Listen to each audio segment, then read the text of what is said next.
Clean beauty brands often tout their products as a solution to a more sustainable future. However, delving into the ingredients reveals a different story. Are these clean claims genuine or just enticing marketing strategies? And can the beauty industry truly achieve the ideal of sustainable beauty?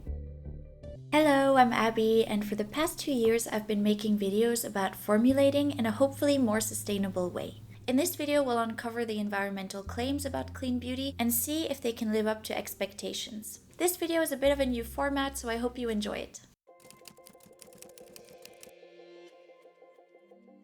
Clean beauty has been booming in the recent years, fueled by a lack of trust in cosmetic companies, particularly in the USA, where regulatory authority has been very limited. The industry's self-regulation through the trade association Personal Care Products Council, funded by none other than the cosmetics industry itself, has been perceived by many as a conflict of interest. Cases like the Wen lawsuit, the EOS lip balm lawsuit, and the L'Oreal hair relaxer lawsuit added more fuel to the fire. Of course, it's not companies' intentions to cause harm, however, it can still be that unsafe ingredients fly under the radar, because as long as there's no definite link between a chemical and an adverse effect, companies are happy to keep selling, sacrificing long-term sustainability for short-term reward. It's an age-old story. Deep Clean Invigorating Scrub with icy blue microbeads, exfoliates and cleans deep down to pores. Just a number of states that want to ban products like these because of those small beads inside. They say it could have a major impact on our environment. For example, it's not the industry that decided to remove microbeads from formulations. It's because of immense pressure from consumers and eventually government legislation that it finally happened in 2015. For more of an insight in the American regulatory landscape, I highly recommend watching the movie Dark Waters, which tells the chilling true story of a lawyer who goes against a powerful chemical company for polluting water sources and endangering public health caused by this chemical called PFOA, which is basically Teflon. It's an extreme example, but it just shows that sometimes companies are not that irreproachable when it comes to safety. Although there is more regulation in the EU, there is still much needed improvements to be made. One of the shortcomings of ECHA, the regulatory agency of the EU for chemicals, is that it does not have enough overview of chemicals and their potential hazards. For example, out of 200,000 polymers on the market, 30,000 still require registration to assess their safety. ECHA recognized this shortcoming and proposed a revision of REACH, which was delayed from 2022 to open-ended. It doesn't seem to be a priority for them now, so maybe we can't count on them exclusively for chemical safety. With this lack of trust brewing among consumers, clean beauty gained popularity in the 2010s with the launches of brands like Drunk Elephant and Tata Harper.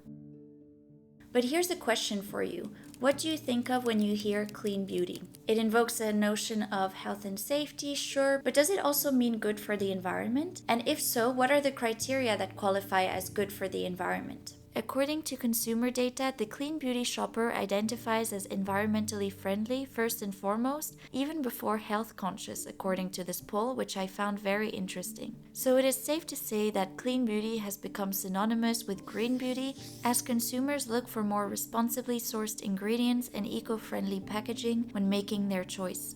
Not all, but many clean beauty brands harness this eco-opportunism in their marketing, using words like responsible sourcing and commitment to the planet. The problem is, none of these terms are regulated at all, so each company comes up with their own definition that suits them best. It is very subjective and is often not based on solid data, but more on the latest buzzwords and villain ingredients of the moment, like sulfates, parabens, etc. When looking at what was in some of these products, I was disappointed to find out that they contained some ingredients that not all environmentally conscious consumers would approve of. I'm talking about petrochemicals and ingredients that are not readily degradable. Petrochemicals are used in millions of products, including cosmetic products like shampoos and moisturizers, and this sector is growing. The beauty industry is obviously a smaller part of this demand, but it's not insignificant either. As our goal is to achieve net zero emissions by 2050, continuing to source from fossil fuels is not really in line with these objectives, right? Sure, we still have 26 years to turn this boat around, but why even wait this long?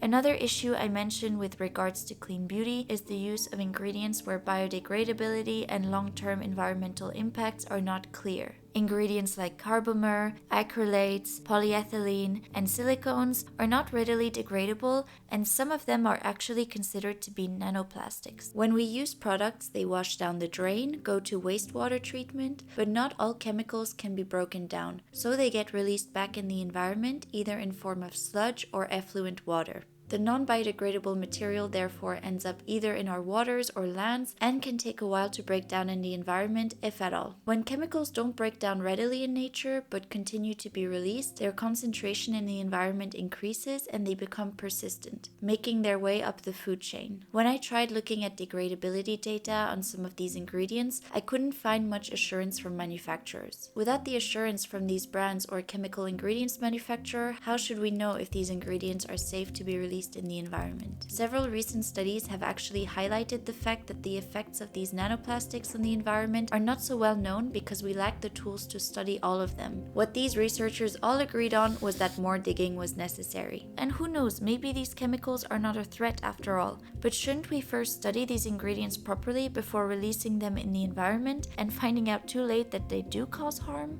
It was like in the 1990s when we decided to add microbeads to everything without a worry in the world. Well, fast forward 25 years later, we now know that microplastics are ubiquitous in the environment, disturb the ecosystem, and are a pain to get rid of. I also don't want to call out every single clean beauty brand. There are some amazing ones out there doing good in the world. What just annoys me is seeing some greenwashing happening or brands not being really transparent about some of their ingredients and maybe have not done their due diligence.